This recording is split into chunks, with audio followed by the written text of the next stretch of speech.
everybody. Good evening, good morning, good afternoon, whatever time zone you're listening in. This is Jason, and I'm your host. And I'm your host, David. Oh, yeah. How you doing, Jason? Pretty good. How about you? Good.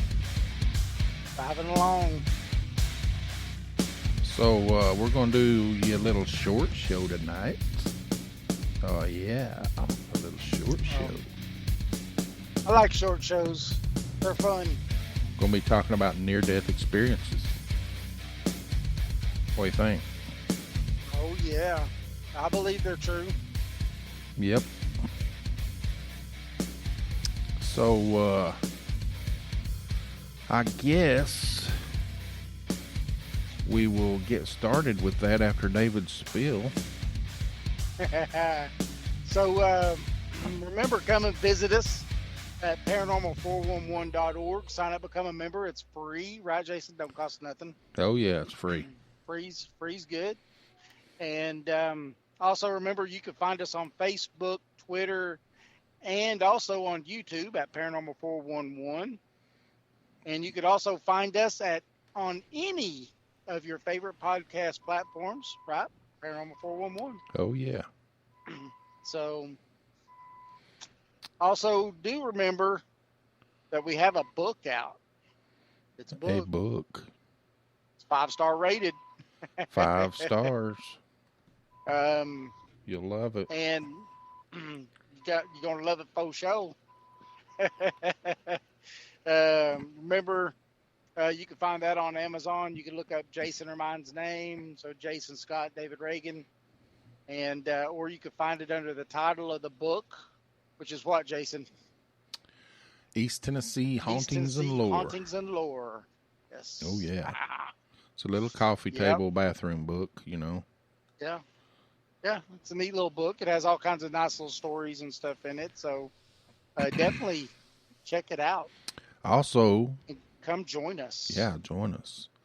Also, if you like history and you're around here in Loudon anytime, Loudon, Tennessee, we have Bo Carey History Tours here, and he does a Loudon historic tour, a midnight, or what is it, a cemetery tour?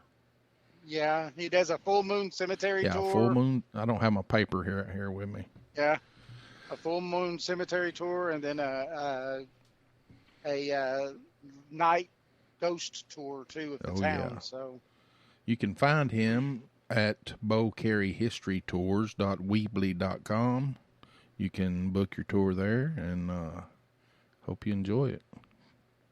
I tell you, we've been on one before, and actually we went on 2 of them in the same night. So they were really good. So I enjoyed it. Oh yeah. Bring your walking shoes. David, you got an ad to do. We have a really good friend of ours, Eddie from Legends and Lore Pizzeria in Madisonville, Tennessee. Right, Jason? Oh, yeah. Great guy. Awesome pizza. Fantastic wings. The atmosphere of the place is, they are, aren't they? The atmosphere of the place is great. And Eddie's pretty cool. If you go up there for the first time, hey, say you heard about it from here, right? Paranormal 411.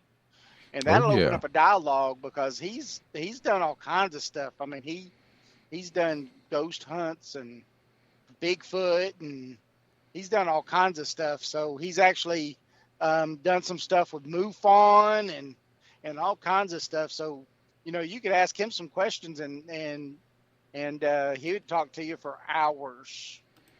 Oh, yes. He got some good tales, too. He does. He really does. So definitely go check them out. Again, it's great food, great atmosphere, but go tell Eddie we said hi. Also, want to mention Catalyst East Tennessee. They've got a concert coming up September Yes. 24th at the Open Court in Knoxville, Tennessee. Doors open Oh, at yeah. 6. If you get to come up there, me and David will be there.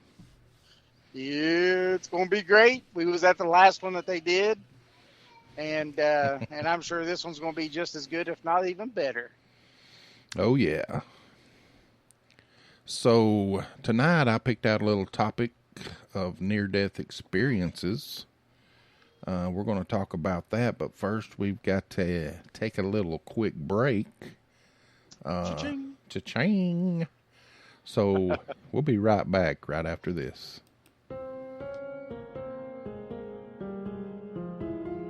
Thanks for listening to the show.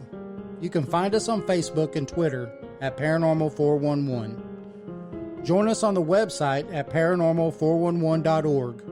It's free to sign up and become a member.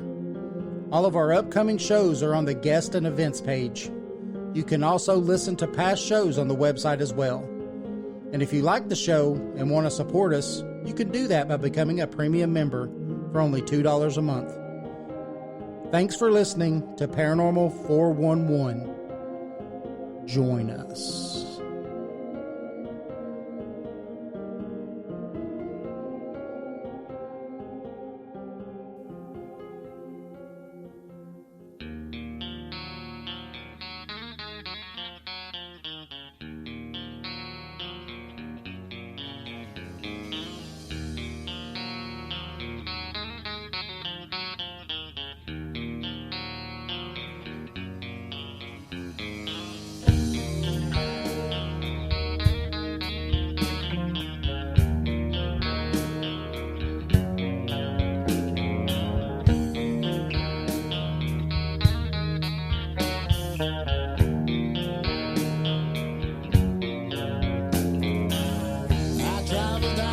Long and winding road, it takes me further from my home. Where it leads me, I may never know. My only purpose is to roam, never knowing what the day may bring. Less traveled is the road I'm on. Maybe one day I will change my ways. Till then they call me vagabond.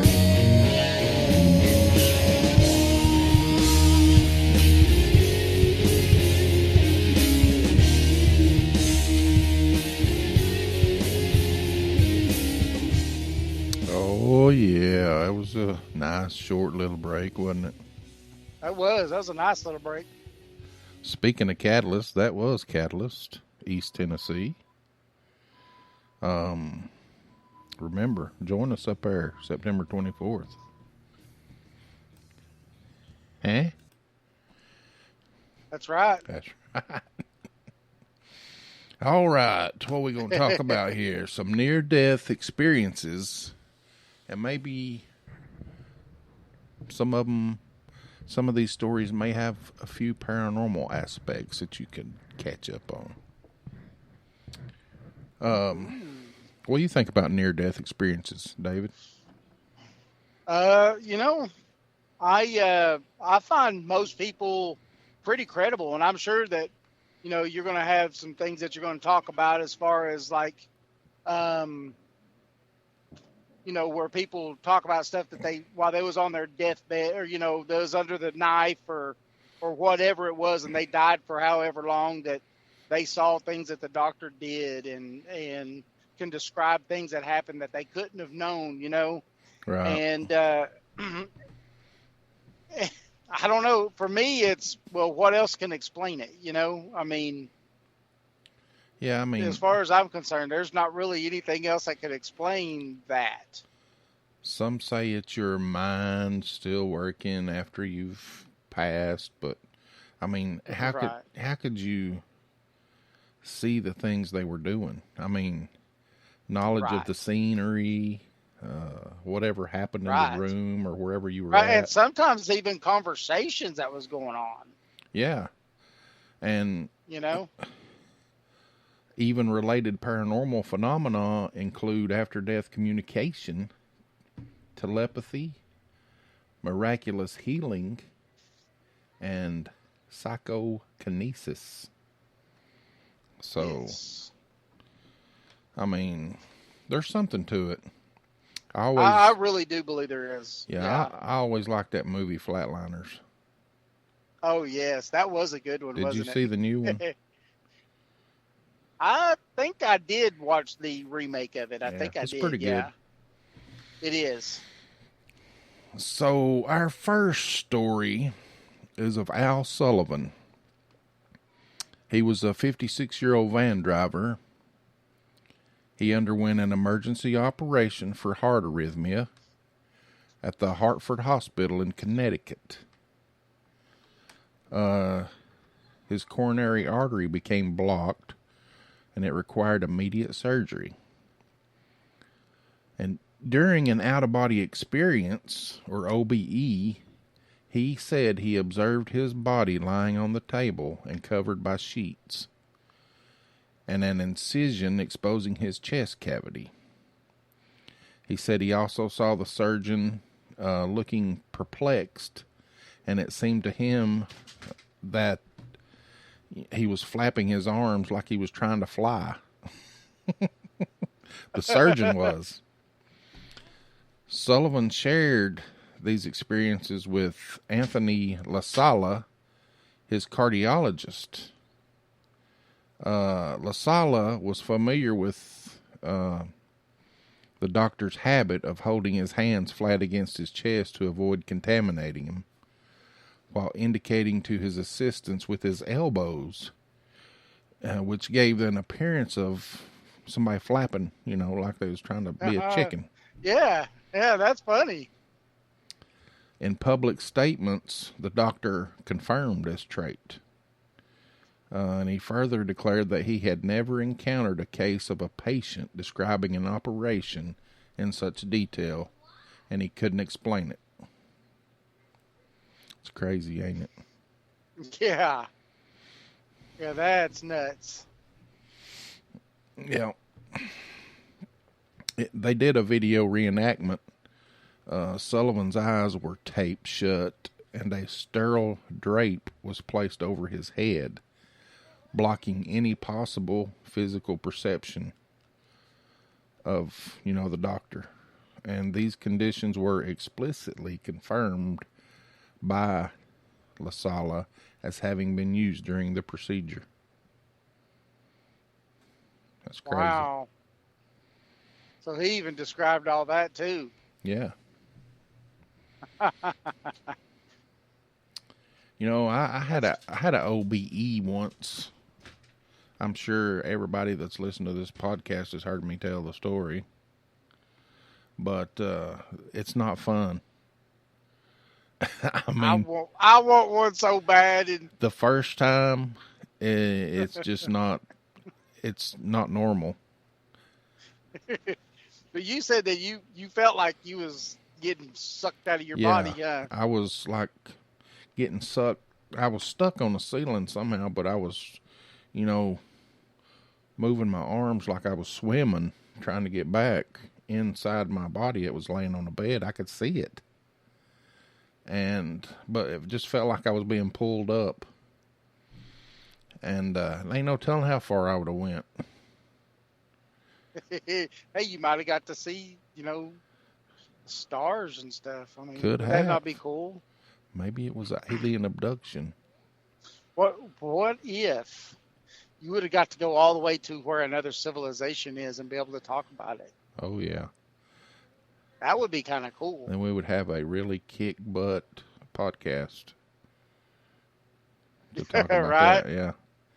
But anyway, I finally got down and went back inside myself there. And as soon as I did, I woke up like I was, I just woke up quick like that and was scared to death. Was you afraid to go back to bed? Yeah, for about 2 weeks. Oh, jeez. That make for a rough 2 weeks. Yeah. It was kind of creepy. I'm sure if I Yeah. practice it and tried it, because there's people that do that, they can do it on Yes. demand. Yeah, I would love to learn how to dream walk and do all that stuff. That would be cool. So I have another one here. Nancy. That's all it gives is Nancy. In September of 91, a 41-year-old patient named Nancy was admitted to the hospital in California for a biopsy.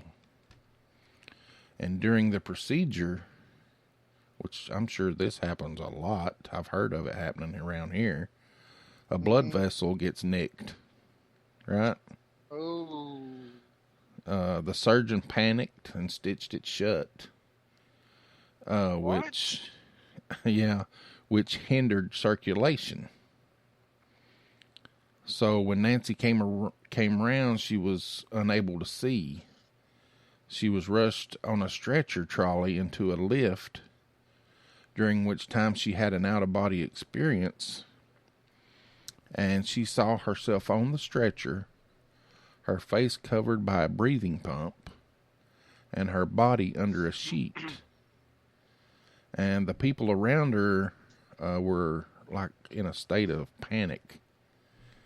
She also observed two men standing in the corridor, the father of her son and her current boyfriend, Leon. So some researchers consulted her medical file and interviewed the two men. And Leon's version corresponded with Nancy's, and he confirmed that he was in the mild state of shock when he learned what had happened to her, and that he and her son's father had stood together in the corridor. The researchers concluded that in these circumstances, the patient would not have been able to see her wouldn't be able to see with her physical eyes what she observed during her OBE. Wow. So she was blind at the time. Yeah, there's no way she could have seen even if she wanted to. Ain't that crazy? Yeah. So it's just more proof to me, that is real.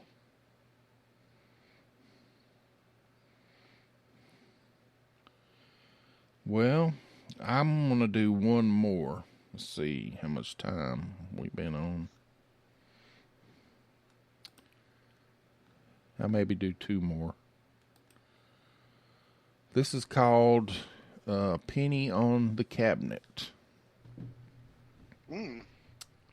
So Linda Morris and Kathleen Naff are PhD level nurses.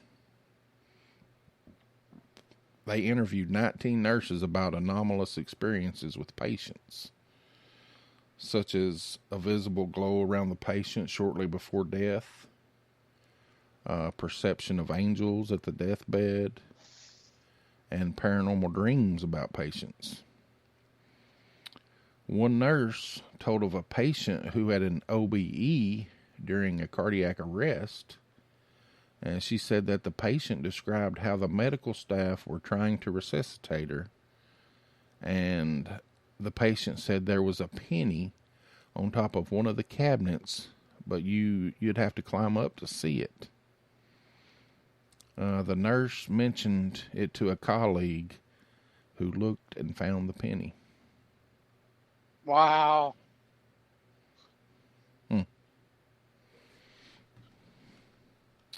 Yeah, that is a pretty good story. Yeah, I like that one.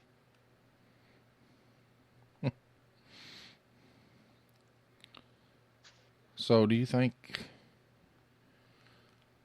I don't know. I think it's really happens, and they're seeing everything. Yeah, I think you're right. Because here they are telling stuff that they couldn't have seen any of these people, and then it turns out to be true. Like the penny. How in the heck would you know that a penny was there? Right.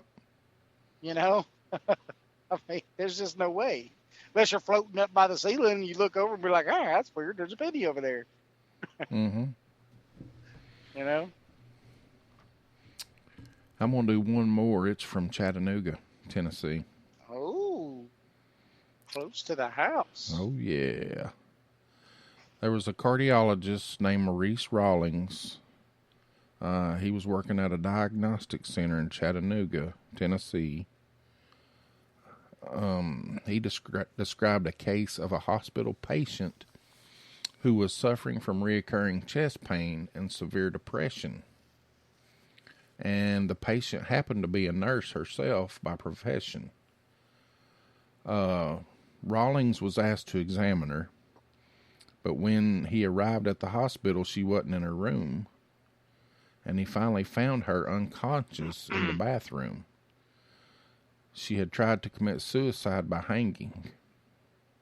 Oh. Yeah, she had put on a collar used to support the neck, hung it on a coat hook on the bathroom door, then slowly bent her knees until she lost consciousness. Her tongue and eyes looked swollen, as her face did too, which she had like a dark bluish color. Rawlings lifted her off the coat hook and laid her on the floor, and he ascertained that she had enlarged pupils, and he couldn't hear a heartbeat when he placed his ear to her chest. Then he administered, CPR, and her roommate alerted some nurses to come help. The patient was then administered oxygen through a ventilation mask. When electrocardiography was performed, however, the ECG showed a flat line. She then also received several medications, and she finally stabilized. So the patient was wheeled to the intensive care unit, where she remained in a coma for 4 days. So a few days after she had awoken from her coma, the patient told Rawlings that she had observed his efforts, and that he had taken off his brown plaid jacket and tossed it on the floor, that he had loosened his tie, which had brown and white stripes on it, that he had asked the nurse to get an ambu bag, which is a mask with a balloon to give, the ventilation, Mm-hmm. and an IV catheter, and that 2 men with a stretcher trolley had come, and all these details were to the exact point of what happened. Wow. And Rawlings stressed that the patient was clinically dead when they observed him. Wow. There's just That's fantastic. I mean, there's just so many of them. I mean, how can you not believe it? yeah, I think some people just don't believe just to not believe, right? And because it's stuck in their head, I guess. yeah, right. Well, they believe. Well, I mean, can't get into belief systems too much, but a lot of people are stuck on whatever it is that they were taught growing up. We'll just go there. And they won't open their minds to the fact that other things can be going on in this world too. That Right. not every question's always answered. And to keep an open mind. I mean, how can these people lie about it? That's my one and only question. Any of these stories you just told, these people couldn't have lied about it because they didn't know. And there's no way that they could have known. Yeah. So, I don't know. I mean, to me, I don't know. I don't know how you could disbelieve something like that. And I have strong feelings on the other side of it too, with people that believe that they have, that they know about their past lives. Yeah. You know, especially these people that go into some great, great details on things, you know. Yeah. It's amazing. It is. Well, I guess that's about all I got tonight on near-death experiences and OBEs. Well, that was definitely good stories and a good show. Oh, yeah. Remember, join us through the week here. We'll be doing a few more since we're not going to be doing one Friday. Yes. We do have a couple of guests coming up. September the 16th and the 23rd, we'll be doing a couple of interviews. I'll get them put out on the website and Facebook. So, you got anything, David? No. I can't wait for these interviews that we're going to be doing. They're going to be really good, really interesting. Oh, yeah. And, you know, I'm also looking forward to October's coming around the corner. Oh, yes. October 1st, Scream Fest. Yes. We'll be down at Athens, Tennessee at the Scream Fest at the Klieg Mansion. It's going to be fun. Definitely, good if you're time. in the area, come and visit us. And last year was pretty good, and I'm thinking this year will be even better. So, Oh, yeah.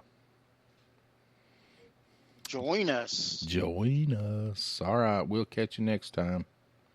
Goodbye. Have a good night.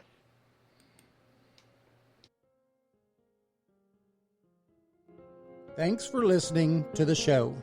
You can find us on Facebook and Twitter at Paranormal 411. Join us on the website at paranormal411.org. It's free to sign up and become a member. All of our upcoming shows are on the guest and events page. You can also listen to past shows on the website as well. And if you like the show and want to support us, you can do that by becoming a premium member for only $2 a month. Thanks for listening to Paranormal 411. Join us.